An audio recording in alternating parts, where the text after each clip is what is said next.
गिनती का पुस्तक 14वां अध्याय। ए अध्याय जौन बा बहुत महत्वपूर्ण का अध्याय बाटे। इसराइली का पुरनिया 12 गोत्र क लोग 40 दिन कनान के देश दक्षिण दिशा में से प्रवेश होत बहुत अच्छा से उनकर गति देखे रहना। ऊ लोग वो देश के समाचार के लेके वापस आ रहना और वापस आवत समय मूसा जैसे आज्ञा दे रहना उनके वो देश के फल के लेके आ रहना। 10 गोत्र के पुरनिया समाचार के बुरा रूप में, उल्टा रूप में और सब लोग भयभीत होए के रूप में कम्युनिकेट करे बान। लेकिन बाकी 2 गोत्र का पुरनिया मतलब कालेब और होशिया जौन मूसा उनके नाम देले बान यहोशू, केवल यही 2 लोग पॉजिटिव रिपोर्ट देले रहना। ऊ हम लोगन के बीतल हर अध्याय 13वां अध्याय में हम लोग बहुत स्पष्ट रूप में ध्यान करे जा। ओकरे बदे उन लोगन का रिस्पांस का बाटे कह के अगर देखल जाए तो 14वां अध्याय पहला आयत से लेके 9वां अध्याय तक रिस्पांस हम लोगन के देखे के मिलला। इसराइली लोगन का रिस्पांस मतलब इसराइली लोगन का प्रतिक्रिया जौन ऊ लोग लेके आल बान समाचार। 12 गोत्र का पुरनिया एक समाचार लियाल बान, 2 लोग एक समाचार लियाल बान। वो समाचार का प्रतिक्रिया इसराइली लोग का देत बान। उनकर प्रतिक्रिया का बाटे, उनकर हृदय का बाटे और ये उनकर विश्वास कह के हम लोगन के समझ में आवला। 11 वचन से लेके परमेश्वर मूसा से बात करत, ये लोग हमके लापरवाह करत बा, कितना दिन तक हम इन लोगन के झेलब, ये सब लोगन के 1 सेकेंड में हम मार देबे। हमार वादा, हमार वाचा तहरे वचन के जरिया हम पूरा करब कह के मूसा के एक ऑफर देले बान। मूसा सुन के बोले बान, हे प्रभु, आप मिस्र देश से छुड़ाए के ये सारा जनता के कनान तक न पहुँचाए के इन लोगन के मार दिले बा कह के एक प्रकार का रूमर, एक बुरा खबर जनता के पास पहुँची। ह्यूमन टेंडेंस इज सच, यही बदे मनुष्य एक ह्यूमर उठैया। परमेश्वर एक बार सोच लें आप कह के मूसा अनुरोध परमेश्वर से यहाँ करत बयान। का परमेश्वर जानत नहीं बयान? परमेश्वर के पता बाटे, लेकिन हम लोगन के ई जाने के बाटे कि द एटीट्यूड ऑफ मोजेस का बाटे।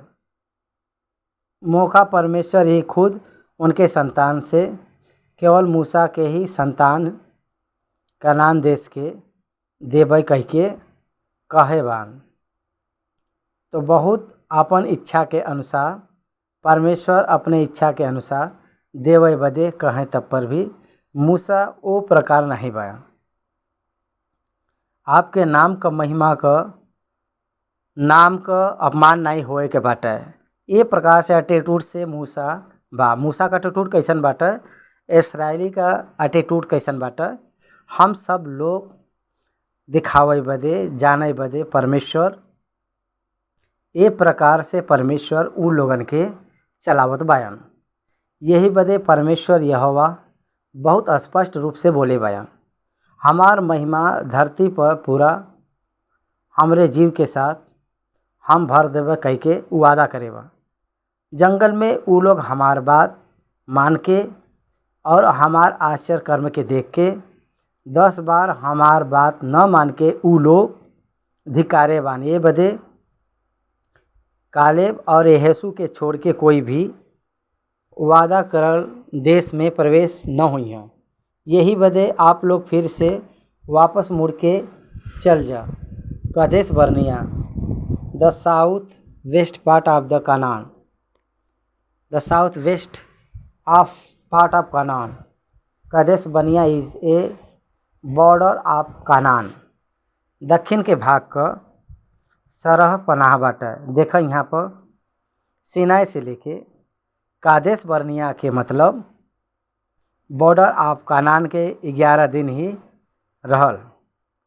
दे are about to reach, about to enter, they reach almost of the journey and अंदर सिर्फ कदम डाले के बचल बाटे।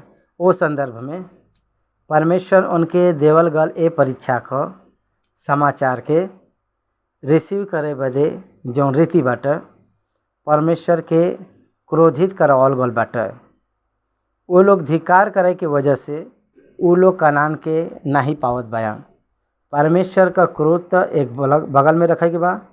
परमेश्वर का क्रोध धार्मिकता के वजह से बाटे, लोगों के अविश्वास के वजह से परमेश्वर जौन देना जौन दी हैं कह के जौन कहे बयान, वो आशीष का धरती पर आशीष के देश पर उन्हीं के खुद उ लोगन के इच्छा नहीं बाटे। वही लोग परमेश्वर जौन देवे बदे कहे बान वो देश के उ लोग धिक्कारे बान और उ लोग ऐसन कहे बयान हम लोगन का संतान खो जाइ हैं कह के कहे बयान। एकर मतलब हमार संतान के कोई घेर लिही, दैट इज आवर फ्यूचर, वो हवा हम लोगन का भविष्य। ए प्रकार का रूप में रही वो देश के हम लोग अगर जाल जीता वो लोग हम लोगन के मार डली हैं, हम लोगन के बच्चन के गुलामी बना ली हैं, हम लोगन के पत्नी के छीन ली हैं, हम लोग अनाथ हो जाल जी, फिर से हम लोग दासत्व में हो जाल जी। एकर मतलब कनान के एक्सपीरियंस जौन बा हमके अच्छा बाटा है कही के परमेश्वर कहे तब पर भी हम लोगन के मिस्र देश का एक्सपीरियंस जौन बा कनान देश से अच्छा बाटा है। यही बदे हम लोग एक लीडर के नियुक्त कही के पीछे वापस चल जाल जी, वो माइंड में वो लोग आएगा रहना। यही बदे परमेश्वर पीछे चल जा कह के कहे बान, आप वापस चल जा कहे बान। ओकरे बाद 26 वचन से परमेश्वर मूसा से बात करत कालेब और यहोशू के छोड़ के बाकी सब लोग यही जंगल में पड़ रही हैं, हमरे संतान के कोई उठाए ले जाए कह के कहे के वजह से हमार संतान कनान के अपना ली हैं। 40 दिन वो लोग देख रेख करे बान वहाँ पर, ओकरे गति के देख के आल बान। 40 साल एक एक दिन के एक एक साल के हिसाब में वो लोग यात्रा करत वो यात्रा में मर जी हैं। उनकर लूत उनकर शव वही जंगल में सड़ जाई। यही बदे उ लोगन के वापस भेज देत बाई, केवल यहोशू और कालेब ही जिंदा रही हैं कह के कहे बयान। परमेश्वर का क्रोध 12 नया 12 पुरनिया में से बुरा समाचार जौन दिले बान उ 10 लोग के ऊपर आ रहल। उ लोग मर चुकल बान। कालेब और यहोशू केवल उहे लोग जिंदा भयल बान। ये हम लोगन के 36 वचन से लेके 39 वचन तक दिखे के मिलला। मूसा इसराइली के ए बात के कहले पर बहुत दुखी भल बान। इसराइली लोग 40 वचन से लेके 44 वचन तक अगर देखल जाए तो इसराइली जब परमेश्वर के बात माने रहना, जब परमेश्वर का बात सुन के अब वो लोग कहे लगना के नहीं नहीं अब हम जाल जी। यहाँ देख परमेश्वर यहाँ कहे बान मत जा, तो ई लोग कहत बान के हम लोग जाल जी। अब काहे वो लोग ऐसा बोलत बान, एटलीस्ट जे लोग वापस मुड़ के जाई वो कुछ साल तक जी हैं, कम से कम वो लोग 40 साल वहाँ जी हैं। आप लोग मत जा, अगर जावा तो आपके शत्रु लोग मार दी हैं। वैसे कहले पर भी वो लोग नहीं सुन के गल बयान। वैसे ही शत्रु के हाथ से वो लोग मर गए ना। जे लोग परमेश्वर का बात मान के ना ही गलबान यात्रा करे रहना वो लोग मर गए रहना। ध्यान द परमेश्वर न हो के कनान भी उन लोगन के आशीष में नहीं रहा। Please this note this point, परमेश्वर न हो के केवल दूध और मधु बहे वाला देश बाटे तो उ उनके बदे आशीषमय नहीं बाटे। परमेश्वर जब अपने साथ रहना तब वह कोई श्रेष्ठ चीज़ आप बदे श्रेष्ठ रही, न कि परमेश्वर के न रहे से आपके श्रेष्ठ वाला चीज़ न रह सकी। उ लोग ओके समझे बदे उ लोग वहाँ पर गई ना। इजरायली लोगन का दिशा नहीं मिल रहल। उ लोगन के अविश्वास के कारण, उ लोग धिक्कार के कारण, उ लोग परमेश्वर के कई बार धिक्कार करे के वजह से, गुड़गुड़ाए के वजह से, दोष लगावे के वजह से, अविश्वास रखे के वजह से उ लोग पीछे मुड़ के हो गल बयान, पीछे मुड़ गल बान। उ लोग बॉर्डर तक पहुँच गए न, किनारे तक जाए के उ लोग मिस हो गए न। अब हम लोग 14वां अध्याय के वचन बाई वचन हम लोग अध्याय करल जी। पहला वचन से लेके 9वां वचन तक लिखल गल भाग जौन बाटे, इस समाचार के वजह से जौन प्रतिक्रिया बाटे वो विधि के हम लोग देखल जी। तब सारा मंडली कब 12 गोत्र का पुरनिया में से 10 लोग बुरा समाचार उ लोगन के पास ले आए के रखना। उस समय सारा मंडली मेच्योरिटी पीपुल जेके कहल जाला ओके मानल जाइए। साधारण तौर से देखल जाए तो what is the truth, what is the correct, okay कोई नहीं देखला। जे ज़्यादा लोग जेके अप्लाई लेना वही करेक्ट कहना। आज डेमोक्रेटिक कंट्री डेवलप न होए का कारण और उ लोगन में पीछे होए के परिस्थिति के उल्टा रहे के, उल्टा प्रभाव होए का कारण ही होए के majority immature people they don't know who elect, policies न समझ के वोट डाल देना, पॉलिसीज न समझ के वोट डाल देना। यही बदे ओकरे जरिया का होला, वीकेंड कंडीशन में आज हैं। जे लोग एक अच्छा अनुभव नहीं रहला, जेके अनुभव अच्छा नहीं रहला, ज्ञान नहीं रहला, वो प्रकार का लोग अलर्ट हो जाना। डेमोक्रेसी में रहे वाला ये एक डिसएडवांटेज बा, ये एक डिसएडवांटेज बा। वहाँ भी यह भइल बाटे 12 लोग में 10 लोग, एकर मतलब लगभग 85% उ लोग उल्टा गवाही दिले बान। के नहीं हैं कालेब और यहोशू जन कहे बान ओके उ लोग अपना ली हैं, या बाकी 10 लोग जन कहे बान के ओके ली हैं इस्राएली के द्वारा। जितना लोग ज़्यादा अपने राय के पेश करन लोग वह सही होला। लोग सोचन एक प्रकार से 2 दूना 4 अगर एक कहे तो 2 गुना 4 न कह के 99 लोग अगर कहे तो 99 लोग जौन कहिए वो सही हुई नहीं। एक है हम लोगों के समझे के बाटे, सोचे के बाटे। सारा मंडली ज्ञान में शून्य हो गल बा, सारा मंडली अलग रास्ता पकड़े बाटे, एक मास हिस्ट्री कंडीशन में चल गल बा। और का बाटे हम लोग तो ख़त्म हो जात भाईजा, हम लोग नाश हो जात भाईजा। हम लोगों का सारा मंडली के उ लोग खोजी हैं कह के कहत बान, हम लोगों का सारा संतान खोजी हैं कह के कहत बान। फिर से उ लोग दास बन जी हैं। We have no hope any new hope also. उ लोग वहाँ रोए लगना पहला वचन में, और रात भर उ लोग रोवत ही रहना। और सब इस्राएली मूसा और हारून पर, क्योंकि पहला वचन में अगर देखल जाए तो सारा मंडली चिल्लाए उठल और रात भर उ लोग रोवत रहना।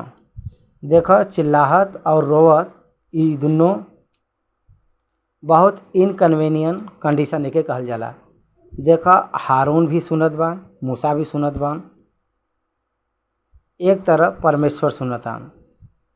का हवई इस चिल्लाहट, का हवई रोई, काहे बदे इन लोगन के रोवल आवत बाटे।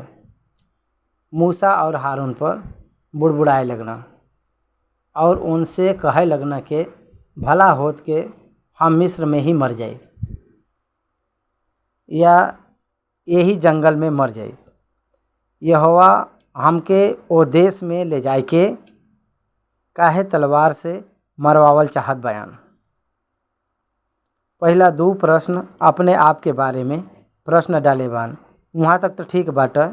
यहोवा हम लोगन के ओ देश में ले जाए के काहे तलवार से मरवावल चाहत बान। They doubted gods and character. It is the most dangerous my friend. ई बहुत खतरा वाला बात बा। ई बहुत खतरा हवा। उ ई हवा के परमेश्वर के व्यक्तित्व के गलत समझ के बोले लगना ई लोग। और एक बात कहे रहना, हमार स्त्री और बाल बच्चा तो लूट में चल रही हैं, का हमरे बदे अच्छा नहीं बाटे कि हम मिस्र देश के लौट जाई। हम लोग आगे बढ़ल जी त हमारे स्त्री लोगन के उ लोग स्त्री के और बाल बच्चा के लूट में लेके चल रही हैं और हमके मार दी हैं। का हमरे बदे अच्छा नहीं कि हम मिस्र देश के लौट जाई। That is the better than this condition. हम आप लोगन से अनुरोध करत बाई, परमेश्वर आपके देवई जात बयान जौन उ वादा करे बान ओ महान स्थिति के अगर आप शंका करी हैं तो आप जौन उ रहत बान वह कूड़ा स्थिति ही ठीक बाटे कह के अगर आप चाहत बन तो परमेश्वर आपके बेहतरीन स्थिति न दी हैं। आप परमेश्वर से महान वादा के पाई महानता नहीं बाटे। परमेश्वर के तरफ से वादा पाई भी महानता नहीं। वो वादा के यकीन कई के अपनाई महानता होला। परमेश्वर के ऊपर विश्वास कर भी महानता हो। परमेश्वर के अपमान और अविश्वास शंका करब आपका कष्टता है। 5वां वचन, तब मूसा और हारून इस्राएल के सारा मंडली के सामने मुंह के बल गिर गई ना। कारण का बात पता बाटे। कारण ये बा के कोई एक प्रधान के नियुक्त करके हम लोग वापस हो जाए जी। इसराइली लोग कहता परमेश्वर जो नियुक्त करे बान वो प्रधान के धिक्कार के अपन स्वयं नेतृत्व के नियुक्त करके फिर से वापस ये लोग मिस्र के चले जाए बदे कहत बान। ये पूरा कब बाटे? आफ्टर 1 ईयर, 1 साल ख़त्म हो चुकल उ लोग मिस्र के छोड़ के। लेकिन उ लोग एक प्रधान के नियुक्त कई के मिस्र में जाए बदे कहत बा। फिर से वही रास्ते में हम लोग वापस जाल जी। मिस्र के जाए बदे रास्ता जानत बानू सब। उ लोगन के पीछे हो हम लोग पीछे वापस चल जाले।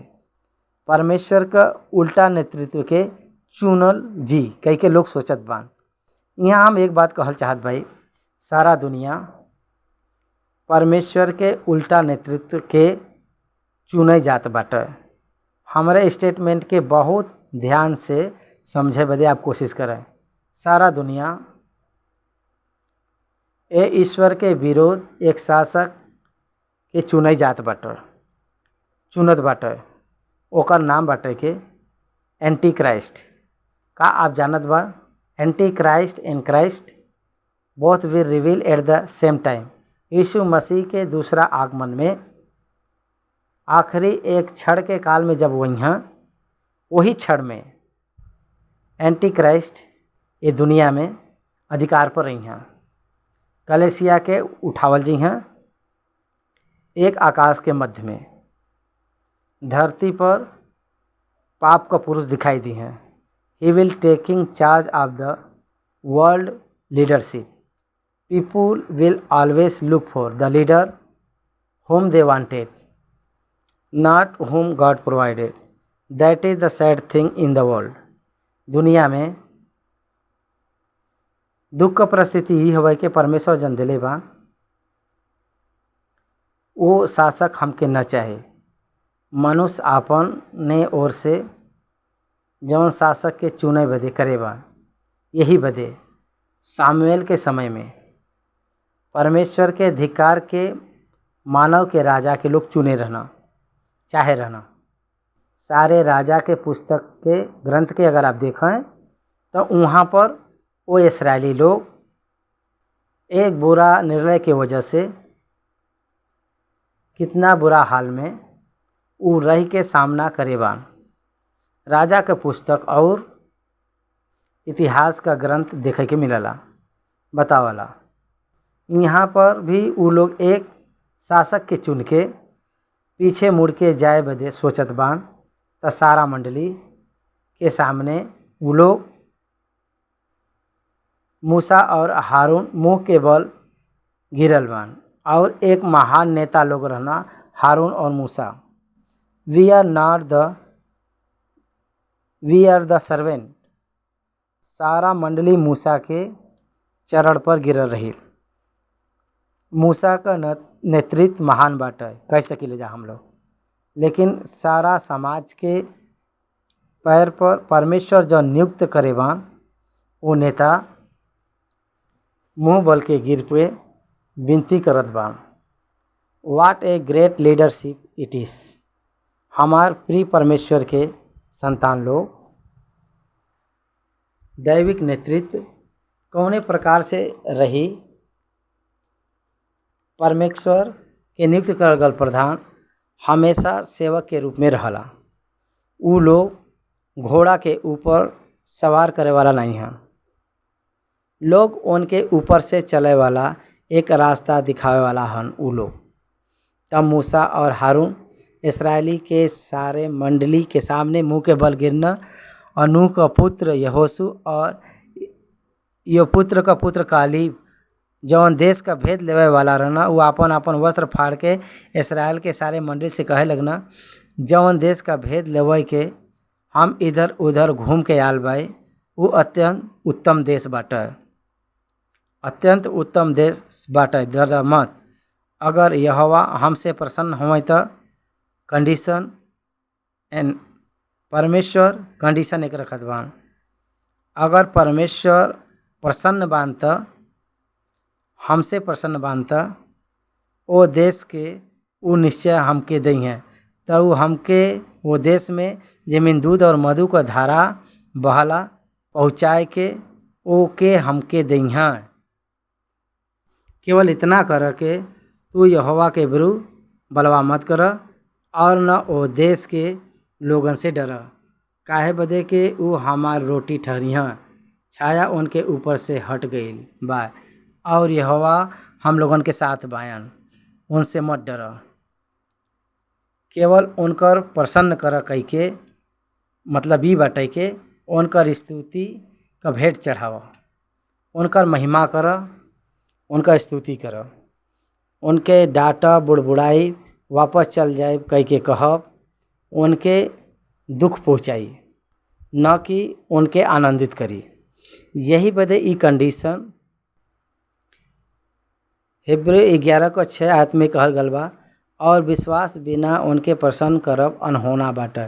काहे बदे परमेश्वर के पास आवे वाले के विश्वास करे के चाहिए कि ऊ हयन और अपने खोजे वाला के ऊ प्रतिफल देना।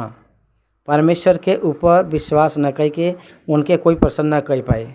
अगर परमेश्वर के प्रसन्न करे के बाटे तो परमेश्वर के ऊपर विश्वास करब तो परमेश्वर वो देश के पास ले जाए के हम लोगन के वो देश के दे दी हैं।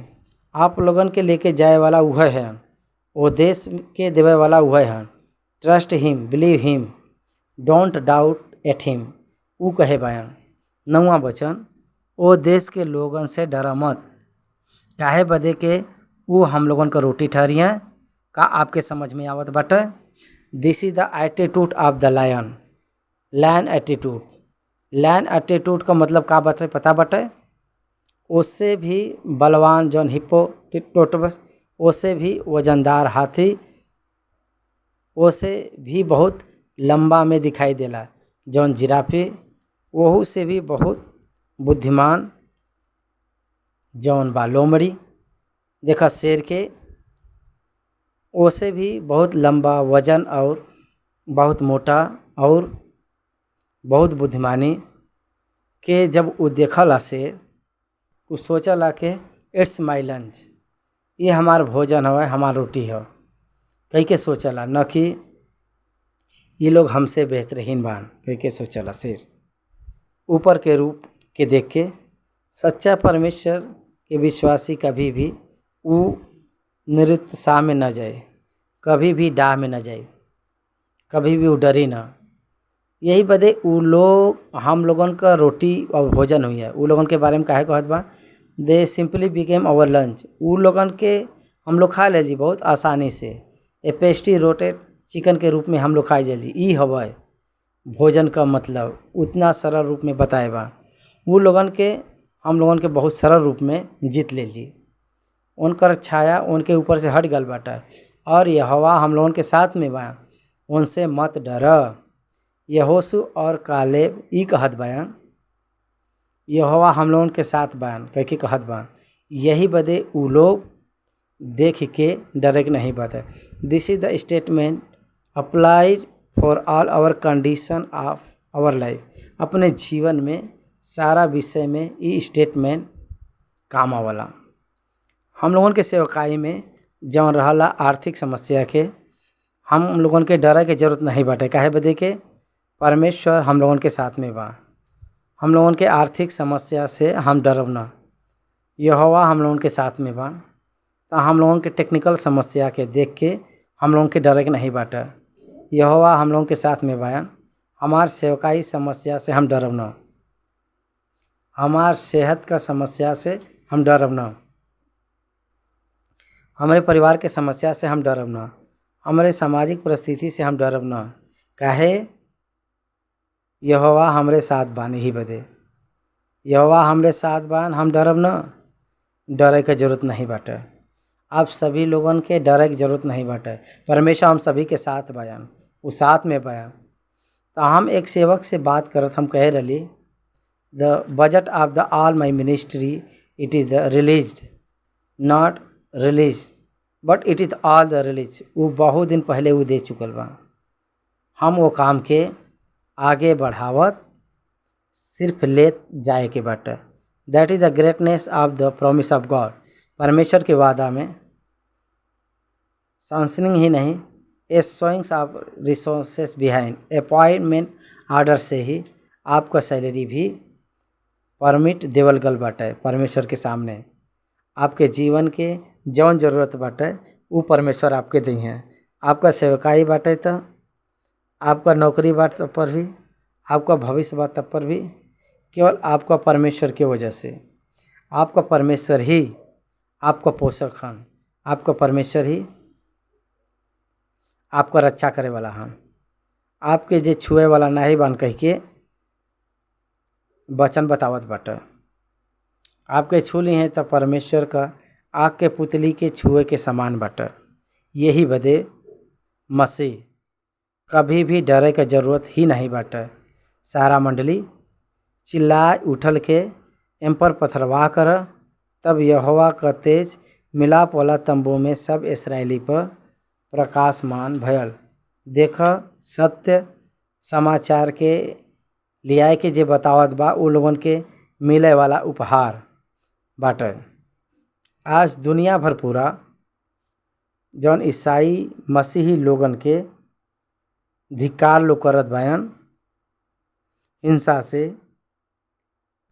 काहे हिंसा करत बा? आपके हम लोग प्यार करत बाई जा। आप लोग स्वर्ग में जाए के बाटे। यीशु के बारे में प्रकटन, यीशु के बारे में हम लोग प्रचार करत बाई जा। त यही बदे उ लोग हिंसा करत बान। सतभक्ति से चले वाला निश्चय हिंसा पाई कह के परमेश्वर मसीह वालन के बलवंत करत बयान।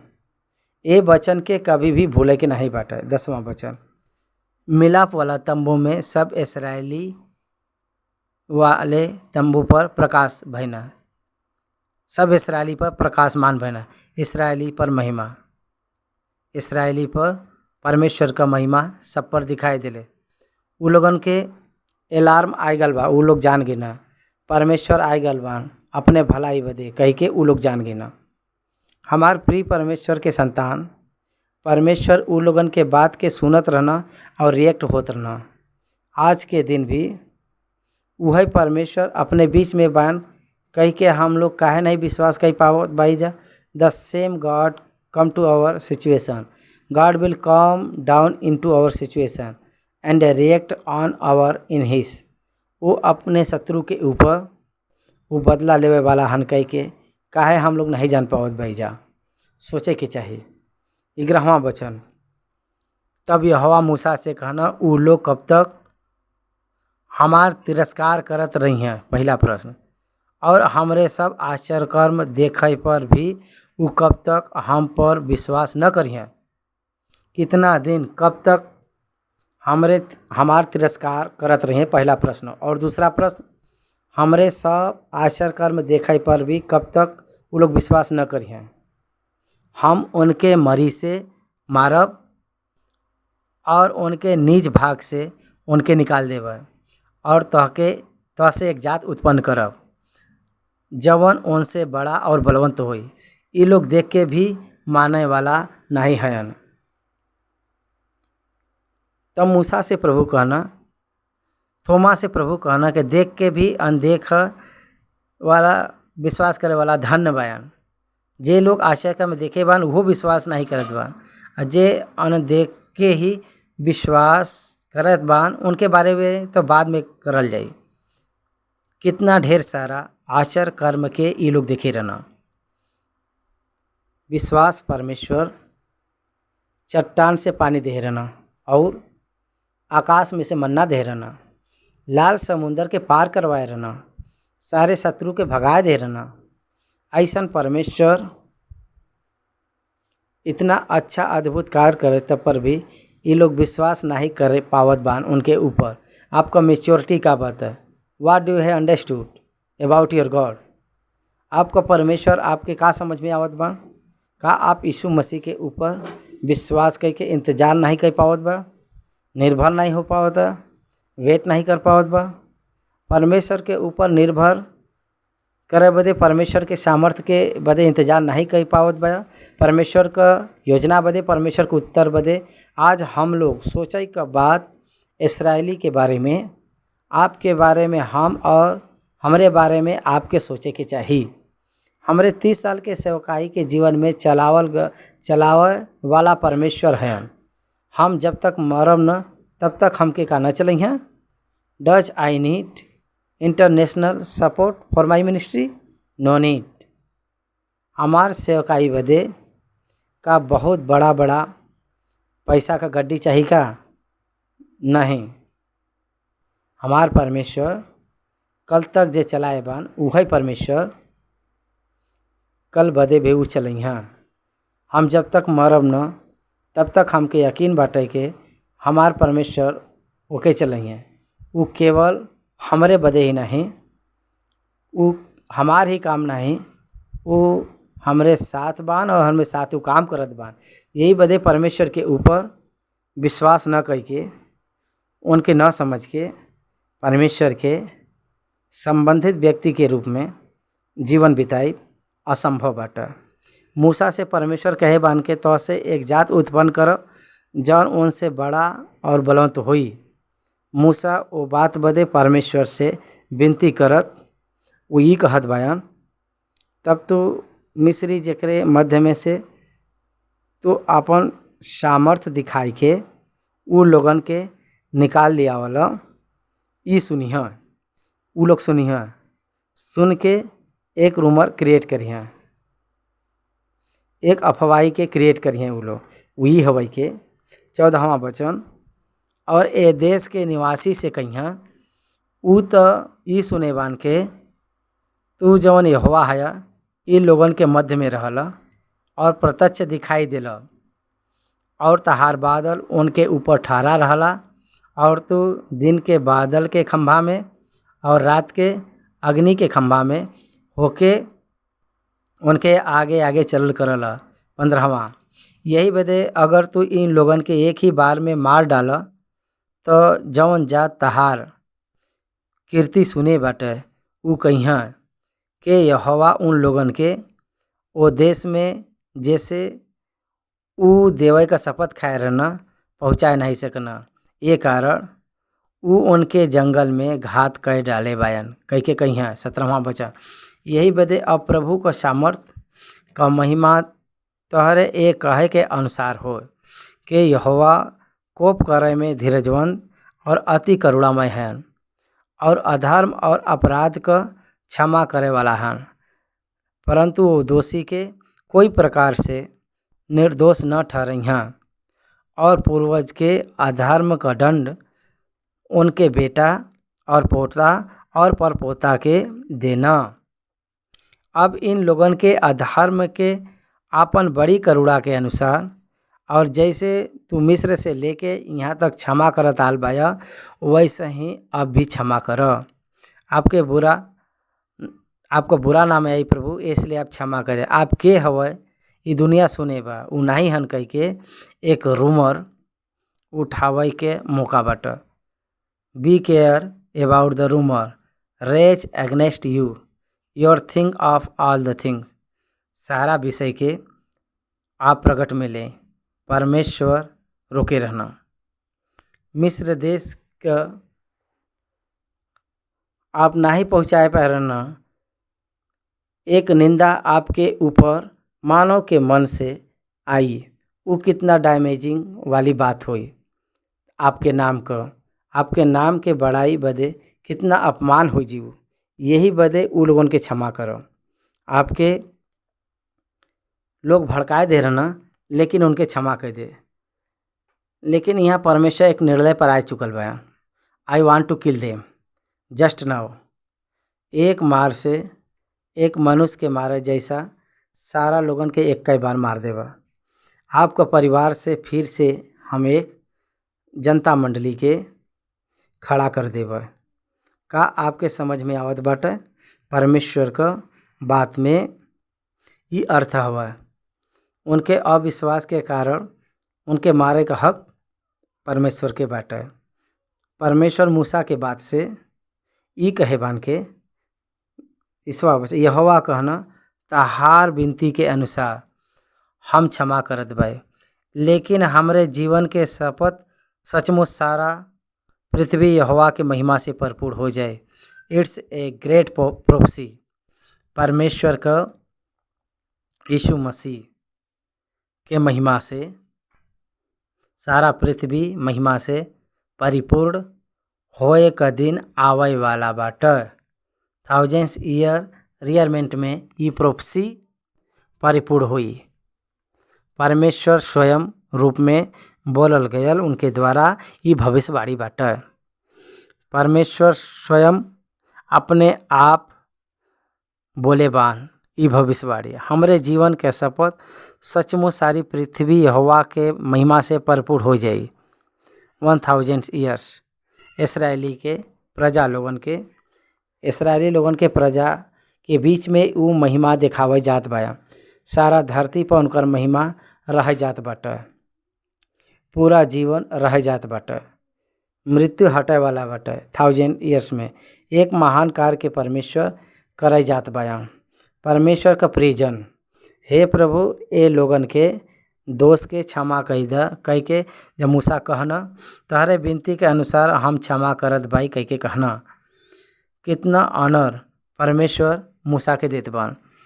God honour his servant words and prayer. परमेश्वर उनके दास के बाद उनके प्रार्थना के आदर करना। कितना महान वो हयन, वो सांत्वना बाटे। एक सेवक के कितना महान बल ई देला। एक बार सोचा कितना महान नैतिकता ही बाटे। परमेश्वर हमरे बात के हिसाब से करे जात बया। कितना महान अनुग्रह बाटे। 22 वचन से उस सब लोग जे लोग हमार महिमा मिस्र देश में और जंगल में देखना और हमार करल गल आश्चर्य कर्म के देख के 10 बार हमार परीक्षा करना और हमार बात नहीं मानना। यही बदे जौने देश के विषय हम उनके पूर्वजन से शपथ खाए भाई उनके वो कभी देखे न पहिया। मतलब जितना लोग हमार अपमान करे बा उनमें से कोई भी ओके देखे न पहिया। लेकिन एक कारण के हमार दास कालिब के साथ और ही आत्मा बाटे और ऊ पूरा रीति से हमार अनुकरण करे बायन। हम उनके ओ देश में जमीन ऊ रह आयल बायन पहुँचाई और उनकर वंश ओ देश का अधिकारी हुई हैं। अमालेकी और कनानी लोग तराई में रहना, यही बदे कल तू घूम कर प्रस्थान कर और लाल समुंदर के मार्ग में जंगल में जइह कह के कहे बयान। हमार दास कालेब के साथ और भी आत्मा बाटे और वो पूरा रीति से हमार अनुकरण करे बयान। कालेब ही उस सारे लोगन के विरोध खड़ा हो के नहीं परमेश्वर निश्चय वो देश के अपने हाथ में दी हैं कह के कहे बयान। परमेश्वर का पक्ष में बात करे बान कालेब। ऊ और उनका सारा परिवार कनान के देश में प्रवेश कह के ऊ लोग फलवंत हुई हैं कह के कहे बायन। जितना लोग धिकारे बायन ऊ सब लोग घूम के प्रस्थान कर परमेश्वर कहे बायन। ई ऊ लोग जौन चाहे बायन ऊ डेस्टिनी बाटे। ऊ लोग जौन चाहे बान वो बात के परमेश्वर ऊ देले बान। ऊ लोग पीछे मुड़ के जाए बदे सोचे रहना। परमेश्वर हमके न चाही कह के लोग सोचना। परमेश्वर जन देले बायन वो अद्भुत न चाही कह के सोचे बा। परमेश्वर का अद्भुत वादा न चाही कह के सोचे रहना। परमेश्वर जौन धिक्कार जे करला परमेश्वर का, परमेश्वर ज़बरदस्ती उनके कुछ भी नहीं देना। परमेश्वर चाहिए कह के उन लोगन के कुछ भी बचाए के नहीं रखना, उनके दे देना। It is in your hand, choice your. कालेब जैसा पूर्ण मन से, एक अच्छा मन से परमेश्वर चाहिए कह के चाहत बाया। इसराइली जैसे परमेश्वर न चाहे जैसे तू चाहत बाया, वो आपके ऊपर बाटा। हम कितना समय तक एके झेलब। इसराइली लोग जब बुड़बुड़ा रहना, उनकर बुड़बुड़ा हम सुने पाए। फिर यहोवा मूसा और हारून से कहना, ई बुरा मंडली हमारे पर बुड़बुड़ात रहला, ओके हम कब तक सहत रही। यही बदे इसराइली जवन हमरे पर बुड़बुड़ात रहना, उनकर ई बुड़बुड़ान हम सुने पाई। यही बदे उनसे कहना के यहोवा के ई बाड़ी बाटे के हमरे जीवन का शपथ जवन तू ई बात हमार सुनत तू कहे बा, निसंदेह हम वही के अनुसार तुम्हारे साथ व्यवहार करब। ऊ लोग जवन अपने मन में बोलत रहना, ऊ हमरे कान में सुनाई देले बान। परमेश्वर कहत बान। ई बहुत खतरा का विषय हर एक व्यक्ति याद रखे के बाटे। वही हवे के परमेश्वर के अपने हृदय में जवन हम लोग बात करेला जा, उस सब कुछ उनके कान में सुनाई देला। यही बदे अपने हृदय के परमेश्वर के और बहुत सावधानी से बचाए लेवे के चाहिए। परमेश्वर के बारे में आपके हृदय में का आप सोचत बान, वो परमेश्वर के रिच हुई। यही बदे हृदय के बहुत सावधानी रूप में हम लोगन के रखे के चाहिए। परमेश्वर के तरफ अपने हृदय में, अपने सोच में परमेश्वर के बारे में, अपने सोच में भी हम लोग उल्टा रूप में भी न बोले के चाहिए। तहा सब यही जंगल में पड़ा रही और तहरे सब में से 20 वर्ष के वो से अधिक आयु का जितना गिला रहना, और जे लोग हमरे बुड़बुड़ात रहल, उम्मीन से यूपुन्ने का पुत्र कालीब और नून का पुत्र यहोशू के छोड़ कोई ओ देश के में न जाए पाए, जेकरे विषय में हम शपथ खाए बाए के तोहके हम उम्मीन बसाए। ई निश्चय कह के कहे बान। मतलब उम्मीन बदलाव नहीं बाटा, लेकिन बदलाव परमेश्वर कहत बान करे बदे कि आप लोग, आपके बच्चा, आपका संतान लूट जाइ हैं। आप कहे बान, लेकिन तहार बाल बच्चा जिनके विषय में तू कहे बाया के ऊ लूट में चल जाइ हैं, उनके हम वो देश में पहुँचाए देवा और ऊ देश के जान ली हैं जेके तू तुच्छ जनला। लेकिन तुम लोगन का सब यही जंगल में पड़ा रही, और जब तक तू जब तक तहार सब जंगल में न गल जाए तब तक, अर्थात 40 वर्ष तक तुम्हार बाल बच्चा जंगल में तुम्हारे व्यभिचार का फल भोगत और चरवाही करत रहेंगे। जितना जितना दिन तक उस देश में तू भेद लेत रहला, अर्थात 40 दिन, उनके गिनती के अनुसार दिन पीछे 1 वर्ष, अर्थात 40 वर्ष तक तू जान लेबा अधर्म का दंड उठाए रहबा। तब तू तो हम जान लेबा कि हमार विरोध का बट। हम यहोवा ई कहत बाई कि ए बुरी मंडली से लोग जवन विरोध इकट्ठा बायन ए जंगल में मर मिटी हैं और निसंदेश में ऐसा ही होई। हम उनके मारब। तब जौन पुरुष मूसा ने वो देश में भेद लेवे बदे भेजे रहना और उ लौट के वो देश के नाम धराई करके सारा मंडली के कुड़कुड़ाए के बदे उभारा रहल। वो देश के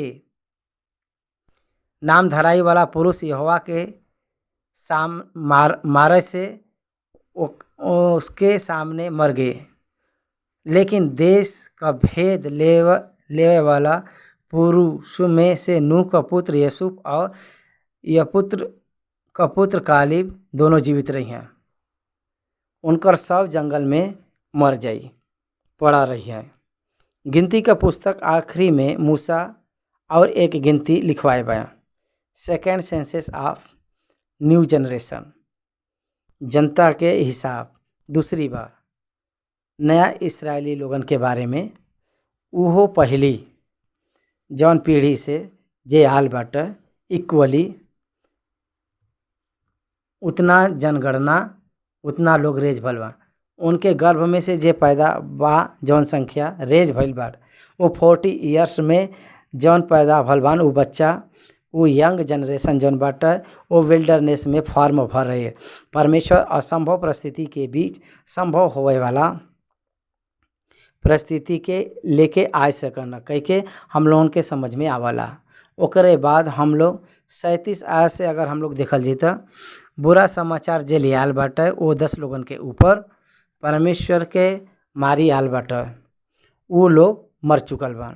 वो भेद लेवे वाला पुरुष में से नून का पुत्र यहोशू और यपुन्ने का पुत्र कालिब ये दोनों जीवित बायन। पॉजिटिव बात करे वाला लोग जीवित बायन और बाकी लोग मर मिटल बायन।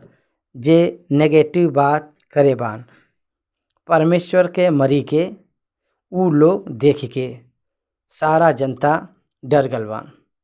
डर के बहुत दुख होई के उ लोग रो के उ कहे बान, हे प्रभु हम बहुत पाप करे भाई, आपका इच्छा के अनुसार परमेश्वर यहोवा के अनुसार हम लोग जाल जी।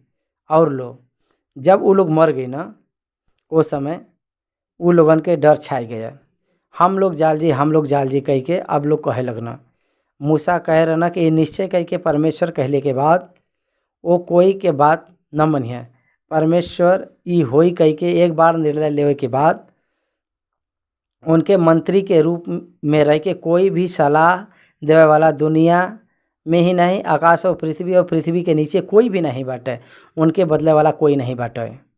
वो कभी बदले वाला नहीं है। यही बदे आप लोग जैसे वो कही हैं वही के अनुसार आपके करे के बाटे। आप वापस जा न कि आगे मत जा। कह बदे परमेश्वर आपके साथ नहीं बाया। यहोवा तोहरे मध्य में नहीं बायन, मत चढ़ नहीं तो शत्रु से हार जाइब। वहाँ तोहरे आगे अमालकी और कनानी लोग बान। वहाँ तोहरे आगे अमालकी और कनानी लोग बान। यही बदे तू कनान से तलवार से मारल जाइब। काहे बदे तू यहोवा के छोड़ के गलबा। यही बदे वो तोहरे साथे न रही। This is the spiritual lesson for every Christian. अगर यीशु मसीह के आप छोड़ दीब तब you will be see the difference in own life. यहोवा के छोड़े बान यही बदे वो तोहरे साथ न रही। हमार प्रिय परमेश्वर के संतान, यही बड़े स्पिरिचुअल लाइफ में, पर्सनल लाइफ में एक विश्वासी उनकर आध्यात्मिक जीवन में परमेश्वर के धिक्कार करके जात समय उनके कॉन्सिक्वेंस के देखत रहना। जब वो पश्चाताप कई के वापस आवना तब परमेश्वर रिस्टोर करना ओ रिलेशनशिप के रिस्टोर होई फेलोशिप।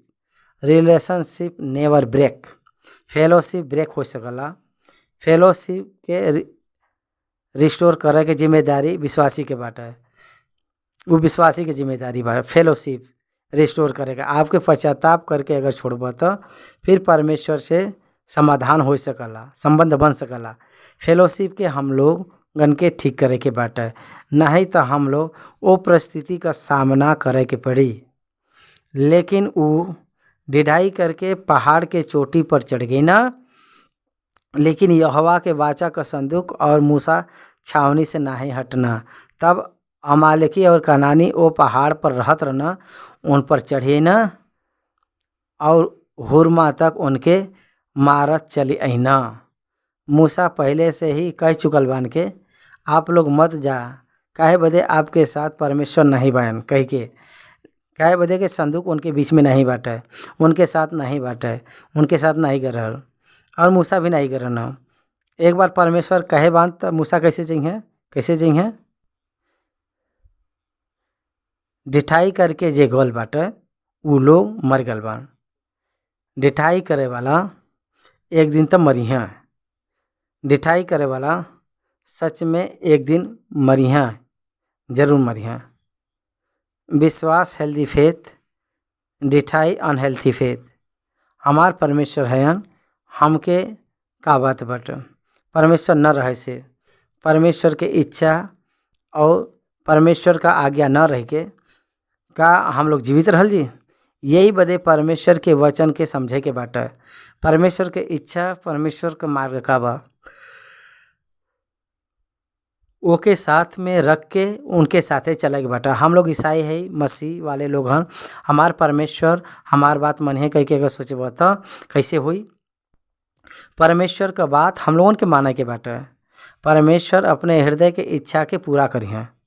परमेश्वर हमारा परमेश्वर है, जौन हम चाहो जौन कहो तौन उ करिए सोचल जीत।